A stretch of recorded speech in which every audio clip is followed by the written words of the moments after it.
Alors, il n'y a pas de rapport sexuel. Cette phrase de Lacan, bien évidemment, quand on l'entend, on a envie de se dire ah, mais qu'est-ce qu'il raconte? Il raconte encore de la merde, c'est un psychanalyste, c'est nul. Et en fait, Le truc, c'est que les gens ne se rendent pas compte finalement que la psychanalyse, c'est des énoncés simples, mais pour un contenu complexe. Et qu'il faut avoir lu, il faut avoir travaillé, il faut avoir eu de la clinique pour pouvoir tout comprendre.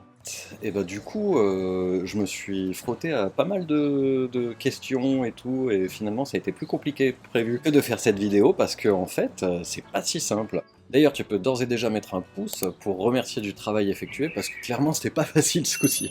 Donc, on va commencer par donner deux petites définitions. Après, on va voir trois choses vraiment fondamentales que nous dit en fait cette phrase. Et encore une fois, terminer par qu'est-ce qu'on en fait en psychothérapie, parce que sinon, bah, c'est comme d'habitude, si ça ne sert pas en psychothérapie, si ça ne sert pas à mieux comprendre nos patients et les aider, et eux à cheminer, et ben ça sert à rien.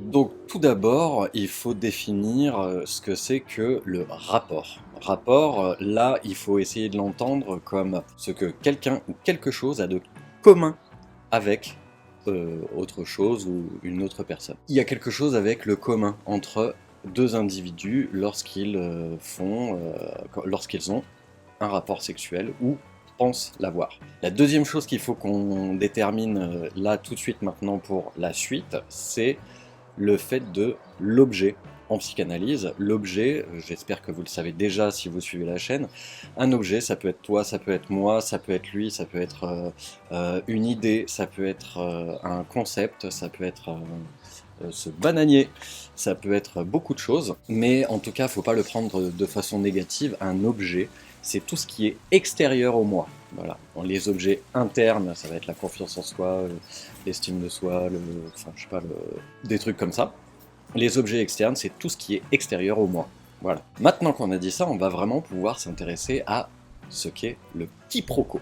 En fait, cette phrase de Lacan, elle nous amène à quelque chose de fondamental, c'est qu'il dénonce ainsi le quiproquo qu'il y a quand on pense qu'il y a un rapport, donc quelque chose en commun, quelque chose qui serait véritablement commun, de l'ordre d'une fusion dans l'acte sexuel entre deux individus. Si on se réfère au terme de castration, et je vous mets le mien ici, on peut tout à fait se dire que il me manque quelque chose et l'autre devrait me l'apporter. Et ça, on voit que c'est complètement fantasmatique. Et je vais refaire tout de suite parce que si vous n'avez pas vu ma vidéo d'analyse sur Eternal Sunshine of the Spotless Mind, eh bien, il est question de ça aussi. Il est question de comment est-ce que c'est encore Lacan qui disait que l'amour, c'est donner à quelqu'un quelque chose qu'on n'a pas et qu'il ne veut pas. Et là, encore une fois, il parle de la même chose, selon moi, c'est-à-dire que on se méprend quand on est en amour, mais on se méprend aussi quand il doit y avoir un rapport ou un acte sexuel, vous appelez ça comme vous voulez, sur le fait que on se comprendrait, qu'on rechercherait la même chose, et que véritablement on sait de quoi on parle. Il y a ce jeu en fait entre les deux individus où il y en a un qui pense qu'il y a présence de quelque chose chez l'un, alors que la plupart du temps non. Pour d'autres, il y a l'absence qui va jouer quelque chose dans le désir, et alors que parfois non. Certains vont se dire que en faisant l'amour, en ayant un acte sexuel plutôt, ils vont donner quelque chose, l'autre va penser qu'il va recevoir, alors qu'en fait, si ça se trouve, pas du tout. C'est-à-dire que ce sont des questions extrêmement complexes, et l'affinage, je dirais, de notre sexualité, à chaque fois, il est extrêmement subjectif, et on ne peut que supposer ce que l'autre en attendrait, ce que l'autre en voudrait. Et donc on en arrive bien évidemment à cette chose fondamentale, quand on parle de rapport sexuel, ce sont deux fantasmes. Et les fantasmes de l'un, eh bien, c'est pas dit qu'ils rencontrent les fantasmes de l'autre. Ce qui va créer l'excitation, le désir, l'envie chez l'un, va être très différent de l'autre. Et c'est comment est-ce que, en fait, dans cette entreprise fantasmatique, à un moment donné, il y a des choses qui peuvent se toucher, mais pas exactement correspondre. Et on va le voir plus tard, c'est pas une mauvaise chose, c'est même plutôt nécessaire. Donc dans ce fantasme, il y a toujours quelque chose de l'ordre d'une attente. L'attente de ne pas être frustré, l'attente réussir quelque chose, d'obtenir quelque chose, d'être quelque chose, d'avoir quelque chose, encore une fois. En tout cas, dans ce fantasme-là, il y a quelque chose, encore une fois, de qu'est-ce qui viendrait nous compléter. Et ça, on l'a travaillé dans la vidéo que je vous mets ici. Donc on arrive à quelque chose qui me semble fondamental, justement, je viens d'en parler, c'est la nécessité qu'il y ait un ratage. Parce que mine de rien, quand on est dans cette fiction de complémentarité, eh bien, ce qui est important, c'est que ça rate, pour qu'on ait envie d'y retourner, pour qu'il y ait à nouveau fantasme. Parce que si c'est quelque chose qui est réussi, c'est-à-dire que s'il y avait véritablement rapport sexuel, c'est-à-dire mise en commun, quelque chose de vraiment de l'ordre de la fusion entre les individus, eh bien, pourquoi recommencer? C'est bien parce qu'il y a un ratage, parce qu'il y a quelque chose d'inassouvi, parce qu'il y a quelque chose qui revient du côté du désir, du fantasme, et qui n'a pas été assouvi la fois précédente, qu'il faut y retourner une autre fois.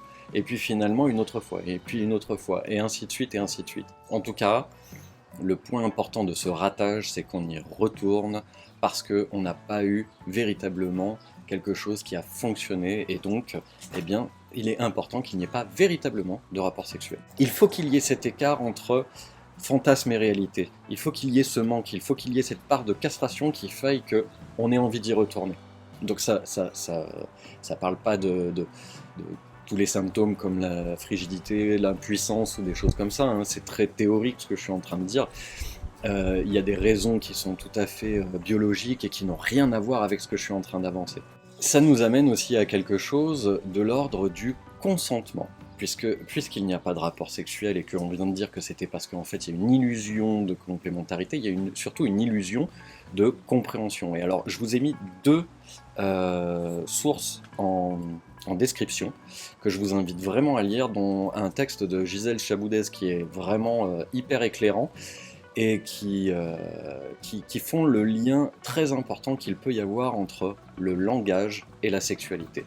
Et que je crois que si j'ai bien compris ce que j'ai lu, en fait, au même titre que Freud avait fait une fiction avec Totem et Tabou, Lacan a fait aussi une fiction de l'origine du langage. Et que justement, ce serait parce que en fait, il n'y a pas de rapport sexuel qu'on est obligé en tant qu'être humain, en tant qu'animal humain, à s'être mis à développer du langage. Je le redis, c'est une fiction, mais c'est une fiction pour arriver à réfléchir, à penser, à voir qu'est-ce qui fait que la sexualité humaine et le langage ont beaucoup de choses en commun, et je ne vais pas rentrer dans les détails là-dessus, parce que je pense que j'ai beaucoup de lacunes de ce côté-là, qu'il faut encore que je travaille dessus, mais c'est super intéressant, donc lisez déjà ce que je vous ai mis en description.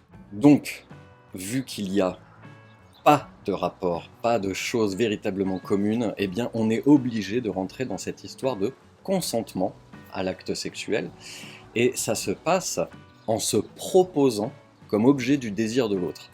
Et ça peut marcher ou ne pas marcher en fait. C'est ça qui est intéressant, c'est que l'autre va consentir à ce qu'il y ait rapport sexuel, je vais plutôt dire l'autre va consentir à ce qu'il y ait acte sexuel, si il a lui aussi, dans le fantasme, dans l'idée, dans le désir, que en fait ça va correspondre à ce que lui il cherche, à ce que lui il a besoin. Et si il n'y a pas cette correspondance fantasmatique, eh bien en fait il n'y aura pas de consentement et il n'y aura pas d'acte sexuel, si tout se passe bien. Donc rien que cette histoire de consentement aussi nous montre bien que en fait c'est pas si évident. Il n'y a pas quelque chose de Darling, faisons l'amour ce soir. Darling, faisons l'amour ce soir. Tous deux émerger dans le noir. Et puis c'est forcément oui en face. Rien que cette histoire de consentement montre que soit ça peut matcher fantasmatiquement, soit ça ne matche pas. Ça nous amène à faire le deuil de cette fusion à l'autre. Ça pointe l'évidence de l'altérité et du déni qu'on en a. L'altérité, c'est le fait que nous soyons tous différents, que toutes nos subjectivités sont différentes, que tous nos désirs sont différents. Ça, c'est souvent nié. On fait toujours comme si, en fait, les êtres humains se comprenaient, qu'ils voulaient les mêmes choses, et surtout dans un couple, on va croire ça, hein. Alors qu'en fait c'est toujours faux.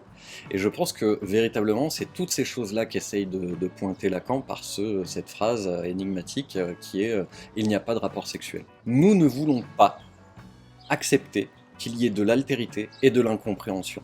Nous croyons toujours nous comprendre, nous croyons toujours avoir des visions qui sont concordantes, convergentes, alors qu'en fait, eh bien là, en disant ça, il dénonce le fait que nous sommes dans ce déni d'accepter la réelle altérité qui existe en nous et qui est portée constamment par le symbolique et par le langage, par le fait que nous ne parlons pas exactement la même langue. Il aurait très bien pu dire ça aussi, je pense, mais c'était moins impactant de dire que nous ne parlons pas du tout la même langue, parce que nous sommes la seule espèce au monde, clairement, qui passe sa vie à se parler pour ne jamais se comprendre. Donc, est-ce que ça peut être thérapeutique pour nos patients? Eh bien, ma réponse va être oui, pour la simple et bonne raison que, à chaque fois que nos patients nous parlent de leur sexualité, ils vont toujours voir ça un petit peu du côté de la culpabilité que ça ne se passe pas exactement comme prévu, que ça ne se passe pas comme ci, que ça ne se passe pas comme ça. Et en fait, leur expliquer que ce sont des impondérables, enfin pas des impondérables, des choses qui sont inhérentes à notre condition d'être humain, eh bien en fait ça va venir les déculpabiliser, ça va venir rassurer quelque chose de leur sexualité qui ne devrait être, selon eux, qui devrait correspondre à certains standards. Et en fait, le fait de leur rappeler, alors je leur dis pas, alors vous savez, il n'y a pas de rapport sexuel, dire ça à ses patients, ce serait complètement con, je pense, mais pouvoir prendre le temps de leur expliquer que en fait, ils ont des fantasmes et que ces fantasmes-là, eh bien, dans leur couple, ils peuvent avoir quelque chose qui s'en rapproche, mais pas le toucher du doigt véritablement, et que c'est plutôt une bonne chose, parce que ça fait qu'ils vont avoir envie d'y retourner, de leur dire que les fantasmes de leur compagnon ou compagnonne, je sais pas comment on dit, sont différents, et que en fait c'est une co-construction, et qu'il y a quelque chose qui va pouvoir fonctionner quand il y a des petites choses comme ça qui se touchent, mais que ça ne pourra jamais être la symbiose parfaite, et que il va falloir y retourner, recommencer, expérimenter, parler, bien évidemment. Toutes ces choses-là, ça fait beaucoup de bien pour les personnes qui ont des troubles de la sexualité, de pouvoir entendre que c'est normal qu'il y ait ratage, c'est important qu'il y ait ratage, qu'il y a un énorme quiproquo dans la relation amoureuse et la relation sexuelle. Et encore une fois, ça vient pointer quelque chose de très important dont on parle régulièrement dans une psychanalyse de façon générale, c'est le rapport à l'autre, son altérité et le fait de prendre en considération cette altérité, de penser à la place de l'autre, depuis son point de vue, de voir qu'il ne peut pas exactement prendre les choses comme vous ou comme toi, qu'il y a vraiment que cette altérité, elle est dans le langage, elle est dans notre sexualité et elle est dans tout en fait ce que nous avons à vivre les uns avec les autres. Donc c'est loin d'être négligeable un apport comme celui-là, que de pouvoir se rappeler que nous sommes différents en tout point, que nous ne parlons pas exactement la même langue, et que même si nous avons des relations sexuelles, que nous faisons des actes sexuels, eh bien il n'y a pas de réel rapport, de réelle compréhension sur ce qu'on veut, sur ce qu'on cherche et sur ce qu'on attend de tout ça. Donc raison de plus pour en parler beaucoup, et consentir à tout ça, aussi pour l'autre, accepter d'être l'objet du désir de l'autre, accepter rater d'être cet objet de désir, accepter de parfois être dans une posture active, passive, soumise, dominante, voilà, que c'est un jeu qui se co-construit et tout ça c'est très important de le rappeler à certains de nos patients. Je pense que non, en fait c'est à tout le monde qu'il est important de le rappeler. Voilà, c'était pas facile pour moi parce que franchement, il y a des choses tout le temps comme ça avec Lacan, et là je pense que j'ai vraiment juste effleuré le sens de son propos.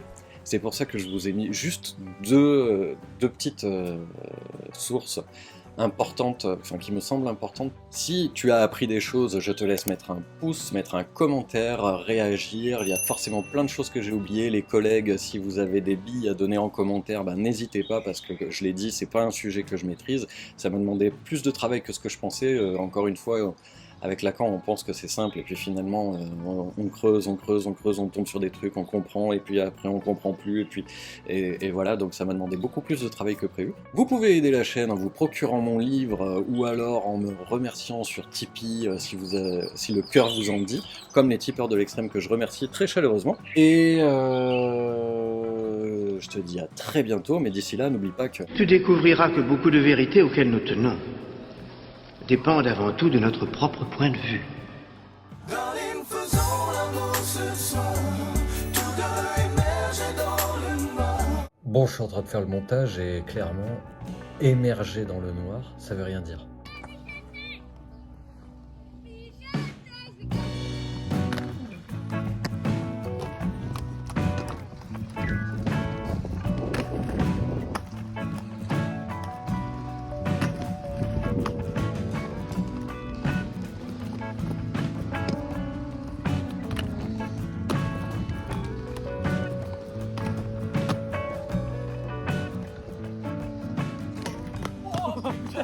Ça, je t'ai pas voulu, ça.